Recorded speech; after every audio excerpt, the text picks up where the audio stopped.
Reports no சொந்தங்களுக்கு பணிவான வணக்கம். இன்றைய அரசியல் சார்ந்த நிகழ்வில் நம்மோடு அரசியல் விமர்சகர் திரு ரவி டிடிஎஸ் அவர்கள். சார் வணக்கம். வணக்கம். மீண்டும் தமிழக அரசியல் களம் அப்படின்றது பரபரப்பாயிடுது. இன்று பாஜகவினுடைய முன்னாள் மாநில தலைவராக இருந்த திரு அண்ணாமலை அவர்கள் பிஜேபியிலிருந்து விலகி புதிதாக இயக்கம் ஒன்று துவங்குவதாக அறிவித்திருக்கிறார். இப்படி பார்க்குறீங்க சார்? டிசம்பர்லேயே விலகிறேன்னு நான் சொன்னேன். ஆனால் இல்லை இந்த தேர்தலை சந்திச்சுட்டு அப்புறம் பண்ணலான்னு சொன்னாங்க. அதனால தான் நான் இந்த தேர்தலில் வேலை செஞ்சேன். இன்றைக்கி நான் வெளியில் வந்திருக்கேன் அப்படின்னு சொல்லியிருக்காரு. அவருடைய அந்த இயக்கம் வெற்றி பெறுறதுக்கு எல்லாமல்ல இறைவனுடைய துணையும் அவருக்கு வரணும் அப்படிங்கிறத நான் உண்மையிலே வேண்டி கேட்டுப்பேன். நானும் அதில் 34,000 சொச்சத்தில் ஒரு மெம்பராக வந்திருக்கேன். இன்றைக்கி அது 6.5 லட்சம் வரைக்கும் வந்திருக்கிறதுல ரொம்ப மகிழ்ச்சியான ஒரு சந்தோஷம். இப்போ கேள்வி என்ன அப்படின்னு சொன்னால், எப்படி நம்ம போன தேர்தல் நடந்த போது 2 விஷயத்தை திரும்ப சொல்லிக்கிட்டு இருந்தோம். என்ன சொன்னோம்னா, ஐயா நம்மளுடைய நோக்கம் திமுகங்கிற தீய சக்தி, அதை வீழ்த்துவது தான் நம்மளுடைய நோக்கம், எடப்பாடி அல்ல அப்படிங்கிறத திரும்ப சொன்னோம். ஆனால் பிஜேபியில் நிறைய பேர் இந்த எடப்பாடி விஷயத்தில் கொஞ்சம் கன்ஃபியூஸ் ஆனாங்க. அதே மாதிரி தான் மதிமுகவில் துரை வைகோ சொல்கிறாரு, வைகோ கன்ஃபியூஸ் ஆகிறாரு. அன்புமணி சொல்கிறாரு, அவங்க அப்பா கன்ஃபியூஸ் ஆகிறாரு. இன்னொரு பக்கம் சசிகலா ஒரு கட்சியை தொடங்குறாங்க. திமுக எல்லாரையும் உடச்சி எரிஞ்சு இது ஒரு எதிர்கூட்டணியாக ஆயிடக்கூடாதுங்கிறதுல நிறைய வேலைகள் செஞ்சது. ஆனால் அதை எதிர்பார்க்காம நடந்த ஒரு மிகப்பெரிய விஷயம் என்னன்னு சொன்னால், ஒவ்வொரு தொகுதியிலும் இருக்கக்கூடிய 60 தேவாலயங்கள், 600லேருந்து 6,000 ஜப வீடுகள் ஒழுங்காக வேலை செஞ்சதுனால, 600ன்னு எடுத்துக்கிறதா இருந்ததுன்னா இன்றைக்கி அண்ணாமலை ஐயா கிட்ட வந்திருக்கிற அந்த 6 லட்சமும் அதுவும் ஒன்று தான். 600 234 தொகுதி அப்படிங்கிறது அடிப்படையில் போகிறதா இருந்தால், 6,000 இருந்ததுன்னா இந்த 6 லட்சம் போராது. இந்த 2த்தையும் வச்சுக்கோங்க. அவங்க ஒழுங்காக வேலை செஞ்சாங்க. ஞாயிற்றுக்கிழமை தோறும் அவங்க ஒரு இடத்துல கூடுறாங்க. காலையில் 5 மணி. மாற்றத்தை எதிர்பார்க்கல, எல்லாமே ஜபக்கூட்டத்தில் நடந்ததுன்னு சொல்லுவாங்க. இல்லை நான் சொல்கிறது ஒரு இனிஷியேட்டிவ் நடக்கணும் அப்படின்னு சொன்னால், ஒரு அடுப்பு பற்ற வச்சதுக்கப்புறம் நீங்கள் 100 பேருக்கு சோறு போடலாம், 100,000 பேருக்கு சோறு போடலாம். அடுப்பு பற்ற வைக்கிற வேலையை யார் பண்ணுவாங்கங்கிற அடிப்படையில் நீங்கள் பார்க்குறதா இருந்ததுன்னா, இந்த ஜப வீடுகள் அப்படிங்கிற அந்த விஷயம் பெரிய அளவில் வேலை செஞ்சது. அந்த மாதிரியான ஒரு வேகம் இங்கே இந்து கன்சாலிடேஷன் நான் சொல்ல மாட்டேன், இந்தியர்களை கன்சாலிடேட் பண்ணக்கூடிய தமிழ்நாட்டில் இருக்கக்கூடிய இந்தியர்கள் அப்படின்னு சொன்னால், கிறித்துவத்தில் 94% பேர் இந்தியர்களாகத்தான் இருந்தாங்க. அவங்க ஜோசப் விஜய் பக்கம் போயிட்டாங்க. இஸ்லாத்தில் 85%, மார்க்கத்தை சார்ந்த 85% பேர் இந்தியர்களாக தான் வாழ்ந்தாங்க. அவங்க இந்த தேர்தலில் திமுகவுக்கு ஓட்டு போட்டாங்க. ஆனால் ஹிந்துக்களில் 65% பேர் தான் இந்தியர்களாக வாழ்ந்தாங்க. 35% பேருக்கு நாடு எப்படி போனால் என்னங்கிற ஒரு எண்ணம் இருந்தது. இந்த கேப்பை கரெக்டாக பயன்படுத்தி தான் அங்கே அப்பாவை வச்சு இங்கே அண்ணாவை வச்சு ஒவ்வொரு இடத்துலையும் ஒரு குழப்பத்தை ஏற்படுத்துச்சு அப்படிங்கிறத நம்ம புரிந்து கொள்ளணும். அப்போது அண்ணாமலை ஐயாவுக்கு மீறி இன்னொருத்தரால் இந்த மாதிரி ஒரு இயக்கத்தை தொடங்கி 2029க்குள்ளே 39ங்கிறத காங்கிரஸ் மற்றும் தாவேகா வெற்றி பெறாமல் தடுக்கணும் அப்படின்னா அதற்கு சாத்தியம் இல்லை.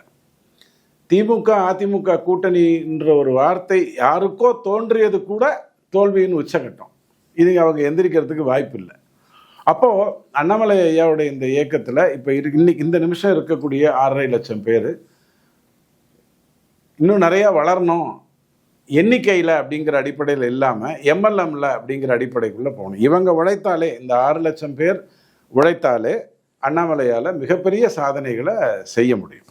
ஆனால் அதை விட்டுட்டு பிஜேபி காலி, 4 தான் போச்சு, எப்படி தேர்தலில் திமுகலேருந்து ஃபோக்கஸ் எடப்பாடி பக்கம் திசை திருப்பினீங்களோ அந்த மாதிரி இப்போ பிஜேபி முடிஞ்சு போச்சா, பிஜேபி நாசமாக போச்சா, பிஜேபி இனிமேல்ட்டு எந்திரிக்காது, இப்படி கான்சென்ட்ரேட் பண்ணக்கூடாது. நம்மளுடைய நோக்கம் திமுகவை இனி ஆட்சிக்கே வரவிடாத அடிவி செய்யணும். உதயநிதி தன்னுடைய வாழ்க்கையில் முதலமைச்சர் ஆகக்கூடாது. தாவேகா அப்படிங்கிறது ஒரு கான்செப்சுவலாக மேலே வந்திருக்காங்க. உங்களுக்கு ஒரு உதாரணம் சொல்கிறேன். இன்வெஸ்ட்மெண்ட்டெல்லாம் அதிகமாகிட்டு வந்தது இல்லையா, வாஜ்பாய் ஐயா காலத்தில் இந்த ஆன்லைன் இன்வெஸ்ட்மெண்ட்டெல்லாம் நிறைய வந்துக்கிட்டு இருந்தது. அந்த டைமில் திருப்பூரில் ஒரு கம்பெனி டக்குன்னு தன்னை டெக்ஸ்டைலுக்குன்னு ஒரு மரியாதை இருந்தது. பணம் போடுறவங்க தங்கத்தில் போடுவாங்க, கப்பலில் போடுவாங்க, டெக்ஸ்டைலையும் போடுவாங்க அப்படிங்கிற மாதிரி ஒரு அப்போ ஒரு கம்பெனி திருப்பூரில் பேர் சொல்ல விரும்பல, இன்னைக்கு நல்லா வந்துட்டாங்க. அந்த கம்பெனி திடீர்னு பயங்கரமாக பணம் வந்து 450 கோடி ரூபாய் அந்த கம்பெனிக்கு பணம் வந்துருச்சு. அது ஆக்சுவலாக அந்த அளவுக்கு பெரிய கம்பெனி இல்லை. திருப்பூரில் இருந்ததுனால எங்களுக்கு தெரியும், உலகத்தில் இருந்ததுனால உங்களுக்கு தெரியாது. 450 கோடி வச்சுக்கிட்டு இந்த 26 வருஷத்தில் அவங்க வந்து பெரிய சாம்ராஜ்யமாக மாறிட்டாங்க.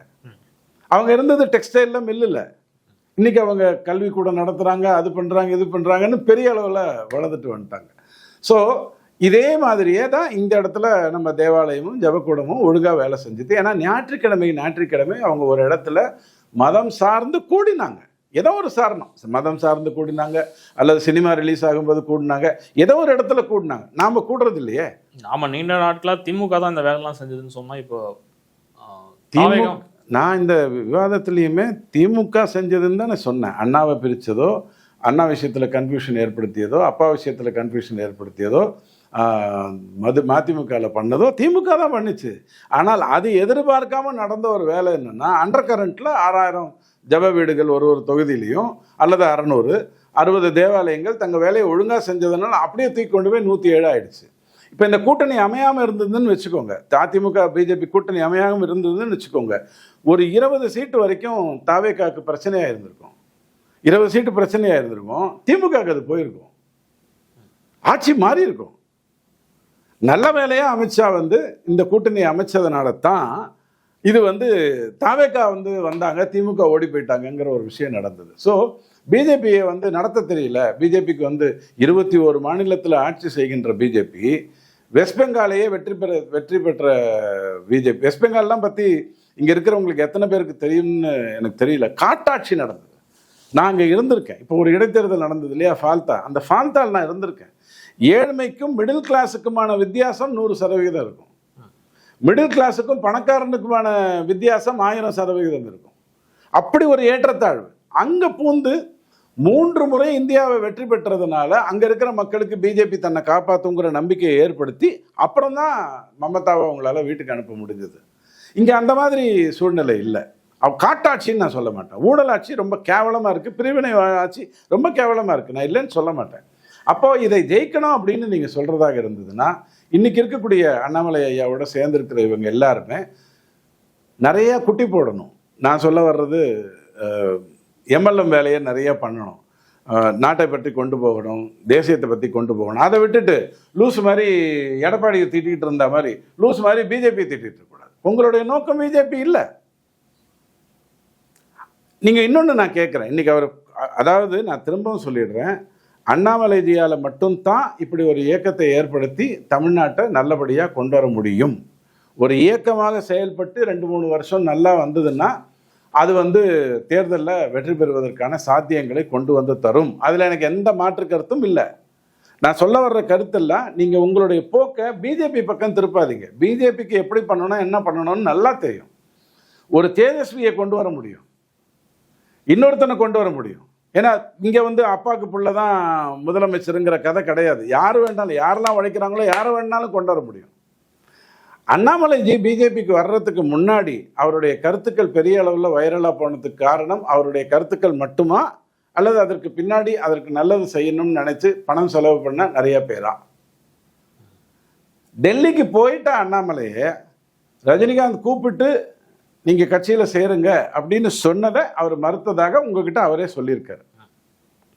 எங்கள் குருமூர்த்தி ஐயா துக்ளக் ஆண்டு விழாவில் ஏற்கனவே சொன்னார், ரஜினிகாந்த் கிட்ட நான் கேட்டேன், கட்சி வேற ஆட்சி வேறங்கிறீங்களே, அது எப்படி சாத்தியம், இந்த தமிழ்நாட்டில் அப்படிலாம் பண்ண முடியாதுன்னு நான் சொன்னேன். அதுக்கு அவர் சொன்னார், அண்ணாமலைன்னு ஒருத்தர் இருக்கார் உங்களுக்கு தெரியுமான்னு கேட்டார். எனக்கு ரஜினிகாந்த் 47 வருடமாக நான் அவருடைய ரசிகராக இருந்தாலும் அவர் திமுக காரர்னு எனக்கு புரியறதுக்கு ரொம்ப லேட் ஆகிடுச்சு. நான் ஒரு டியூப்லைட். ஆனால் ரஜினி அரசியலுக்கு வராமல் இருந்ததுக்கு ஒரு காரணம் அண்ணாமலை அன்னைக்கு டெல்லியிலேருந்து தமிழ்நாட்டுக்கு வராததுங்கிறது எனக்கு இன்றைக்கி தான் புரிஞ்சுது. ஒரு நம்பிக்கை வைத்திருந்தார், இவர் வந்தால் நல்லது நடக்கும், நான் வந்து கட்சியை பார்த்துக்கிறேன், இவர் வந்து ஆட்சியை பார்த்துப்பாருன்னு ஒரு நம்பிக்கையை வைத்தார். வந்திருந்தால் எப்படி இருந்திருக்கும்னு யோசிச்சு பாருங்க. நடக்கலை. ஸோ இப்படி விவாதத்துக்குள்ளே போய் ஒவ்வொன்றுத்தும் அதனால தான் நடக்கலை, இதனால தான் நடக்கலை, அதுக்கு இவர் தான் காரணம், அவர் தான் காரணம்னு சொல்லாமல் தெய்வ நம்பிக்கையை டைரெக்டாக வச்சு இந்த இயக்கத்தை சார்ந்தவர்கள் சரியாக பாடுபட்டால் பெரிய மாற்றத்தை தமிழ்நாட்டில் இவங்களால மட்டும்தான் கொண்டு வர முடியும். காரணம், ஒரே வரியில் முடிச்சுடுறேன், இது எல்லாம் ஒரே குட்டையில் ஊறிய மட்டைகள், கட்டைகள். சும்மா திமுகவுடைய 2O மைனஸ் மன்னராட்சி தான் தாவேகா.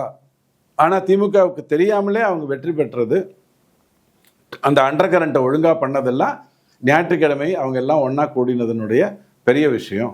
அப்படிங்கிறத புரிந்து கொண்டு நாம் முயற்சி எடுத்தோம்னா கண்டிப்பாக அண்ணாமலை ஐயாவுடைய இந்த இயக்கம் மிகப்பெரிய சாதனையை கொண்டு வரும். இப்போ வந்து விஜய்க்கு மாற்றா வந்து அண்ணாமலை வந்து இல்லை இல்லை இல்லை இல்லை இல்லை இல்லை இல்லை ஒரு ஒளியை ஏற்றுறது இருட்டை விளக்குவதற்காக இல்லை. ஒரு ஒளியை ஏற்றுறது உங்களுக்கு கண்ணு தெரியறதுக்காகத்தான். விஜய்ங்கிறது இருட்டு, அதை நீங்கள் விளக்குங்க, விளக்காமல் போங்க, இல்லைன்னா பெட்ஷீட் போட்டு படுத்து தூங்குங்க. அவனும் ஒன்றும் கேட்க போகிறதில்ல. அவங்க ஆட்சியை நடத்த தான் போகிறாங்க. நீங்கள் தலைகீழ நின்றாலும் அடுத்த 10 வருஷம் விஜய்கிட்ட இருந்து அந்த பெண்கள் வாக்கை வெளியில் எடுக்கிறது ரொம்ப கஷ்டம், ரொம்ப கஷ்டம். கெஜ்ரிவால் மாதிரி ஏதாவது ஒரு தப்பை விஜய் பண்ணால் தான் அவர் நீங்கள் விளக்கவே முடியும். ஸோ விஜய்க்கு மாற்றா அண்ணாமலைங்கிறது சரியான வார்த்தை இல்லை. தீப சக்தியாக அண்ணாமலையால் வர முடியும். அப்படிங்கிற அடிப்படையில் தான் நீங்கள் அதை பார்க்கணும். இரண்டு பாஜக அப்புறம் அண்ணாமலை 2 பேரும் ஒரே மாதிரியான நேர்கோட்டில் பயணித்தவங்க. அவங்க வந்து திடீர்னு 2 பேரும் தனித்தனியாக செயல்படும் போது பாஜகவுக்கு இங்கே என்ன விதமான எதிர்காலம் இருக்கும்? அண்ணாமலையே உங்களுக்கு சொல்லியிருக்காரு, நான் சித்தாந்தத்தை பார்த்து இந்த கட்சிக்கு வரலைன்னு சொல்லியிருக்காரு. அப்போ அவருக்கும் இந்த சித்தாந்தத்துக்கும் நேரடி சம்பந்தம் இல்லை. அவர் ஒரு நல்ல ஹிந்து, ஹிந்துங்கிறத விட நல்ல இந்தியர், இந்தியருங்கிறத விட நல்ல மனிதர், அவ்வளவுதான்.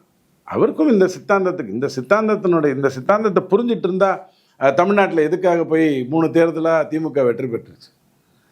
இன்னைக்கும் ஸ்டாலின் சொல்றது பிஜேபி வந்துரும்னு தானே சொன்னார். எடப்பாடி வந்துருவார் நான் சொன்னார். விஜய் வந்துருவார் நான் நினைச்சாரு. அவர் பிஜேபி வந்துரும்னு தானே சொன்னார். அது வந்து போலியா கட்டமைக்கப்பட்ட ஒரு விஷயம் அப்படின்னு நம்ம எடுத்துக்கிட்டோம். பிஜேபிக்கு நடந்தது எல்லாமே போலியான கட்டமைப்பு தான். பிஜேபியுடைய வேலையே போலிகளை ஒழிப்பது தான் இருந்ததை ஒழிய வேற எதுவுமே கிடையாது. அதே மாதிரி இன்னொருத்தர் தேசியம் பேசுறப்ப பிஜேபிக்கான இடம்ன்றது எப்படி? தேசியத்தை ஏவா வேலு சார்ந்த திமுகவை தவிர எல்லாருமே பேசுறாங்க. உங்களுக்கு ஒரு உதாரணம் சொல்றேன். இந்த பதவியேற்பு விழா தாவேக்காது நடந்தது. ராஜ்பவன்ல நடக்கும்போது நிறைய பேர் கடவுள் அறியங்கிற வார்த்தையை பயன்படுத்தினாங்க. எனக்கு சரியா ஞாபகம் இருக்கும்னா விஜய் கூட ஈஸ்வர் அப்படிங்கிற அந்த வார்த்தைக்கான தமிழ் பதத்தில் தான் அவர் பேசினார். ஆனால் சட்டசபையில் பதவியேற்கும் போது உளமாறங்கிற வார்த்தையை தான் பயன்படுத்தினாங்க. 2 நாளில் என்ன ஆகிப்போச்சுன்னா எங்கே கடவுள் உளமாற ஆகி போயிட்டாரு. ஸோ இது வந்து ஒரு பெரிய கூட்டம் தன்னுடைய வேலையை ஒழுங்காக செஞ்சுக்கிட்டு இருக்கு. நாம் அதில் நான் ஒரு பேச்சுக்கு சொல்லட்டுமா, எந்த பக்தனுக்காகவும் அவதாரம் வரல. இந்த விஷ்ணுவோடைய 10 அவதாரம் பக்தனுக்காக வரல, அனுமானுக்காக ராமர் வந்தார் இல்லை, அந்த தப்பானவனை அழிக்கிறதுக்கு தான் வந்தார். அந்த தப்பானவன் எவ்வளோ பெரிய ஆளாக இருந்தா கடவுளே வந்து தான் அவனை அழிக்கணுங்கிற ஒரு சூழ்நிலை வந்திருக்கும்னு யோசிச்சு பாருங்க. அதுதான் இந்த திமுக தாவேகா இந்த 2O -O கதைகள் எல்லாமே. இன்னைக்கு திமுக தன்னை மீறி தான் பண்ண அட்டுழியத்தினால திமுகவை மீறி இந்த மதசார்பற்ற கூட்டணிங்கிறது வந்து இப்போ இங்கே போயிடுச்சு. தாவேகா, IUML, மதிமுக, கம்யூனிஸ்ட், VCK அப்படிங்கிற மாதிரி போயிடுச்சு. திமுக இன்னைக்கு தனித்து விடப்பட்டிருக்கு. தன்னுடைய வாழ்க்கையிலேயே முதல் தேர்தலை கூட்டணி இல்லாமல் சந்திக்கக்கூடிய ஒரு கேவலமான துர்பாக்கியமான ஒரு நிலைமை, பல்லக்கு தூக்கிகள் இல்லாமல் திமுகவுக்கு வரப்போகுது. இது சரிவு. அதிமுகவும் தேசியம் பேசிச்சு. அதிமுக பேசாத தேசியம் இல்லை. ஜெயலலிதா மீறிய தேசியம் எதுவுமே கிடையாது. ரொம்ப தெளிவாக பேசினவங்க அவங்க. எப்போ பார்த்தாலும் நம்மளை திமுக என்ன பண்ணிச்சுன்னா, நான் வந்து நிறைய கூட்டங்களில் சொல்லியிருப்பேன், நீங்களும் இருந்தீங்க, நாம் எல்லாருமே ஸ்லீப்பர் செல்ஸ் ஆஃப் திமுகவாக தான் இருந்தோம். இன்னைக்கு நமக்கு ஒரு வடிகால ஒரு ஜோசப் விஜய் கிடச்சிருக்கா, ரொம்ப சந்தோஷம். இப்போதைக்கு மழையிலேருந்து தப்பிக்கிறதுக்கு ஒரு கொடை மாதிரி. ஆனால் வீட்டுக்கு போகணுமே, எப்போ பார்த்தாலும் கொடையை நம்பிட்டு இருக்க முடியாது, மழையை பயன்படுத்தணுமே, அங்கே அண்ணாமலை உள்ள வர்றார். ஸோ இந்த விஷயத்தை தெளிவாக புரிஞ்சுக்கோங்க. தமிழ்நாடுங்கிறது ஒரே அணியாகத்தான் இருந்தாலும் தேசியம்ங்கிற பார்வை வந்து உண்மையிலேயே திமுக தாவேகா அல்லாத மற்ற எல்லாருக்கும் இருக்கு. ஒரு ஒரு ஒரு ஒரு 2% கம்யூனிஸ்டுக்கும் இருக்கு, இல்லாம யாருக்கும் இல்லை. பிஜேபிக்கு மட்டும்தான் தேசியம் இருக்குன்னு நான் சொல்லலை. பட் எதை முன்னிறுத்துறாங்க அப்படின்னு கேட்டால் நேஷன் ஃபர்ஸ்ட் அப்படின்னு மோடி முன்னிறுத்துற மாதிரி யாரும் முன்னிறுத்த மாட்டேங்கிறாங்க. ஸோ இதில் பேசணும் அப்படின்னு சொன்னால் நிறைய உள்குத்துக்களை பற்றி பேசணும். அது நம்மளுடைய நோக்கம் இல்லை. நல்லவர் ஒருத்தர் தெளிவான முயற்சியை எடுத்திருக்காரு. அவரை நம்ம வாழ்த்தணும், அவரோட துணை இருக்கணும், ஒழுங்காக வேலை செய்யணும். அதுதான் ரொம்ப முக்கியம். ஞாயிற்றுக்கிழமை தேவாலயத்துக்கு போகிற மாதிரி ஒரு நாளைக்கு 3 வேளையாவது தொடர மாதிரி நாம் செய்யணும். செய்தால் வாய்ப்பு இருக்கு. உங்களோட இணைந்து பல்வேறு கருத்துக்களுக்கு நன்றி. வணக்கம்.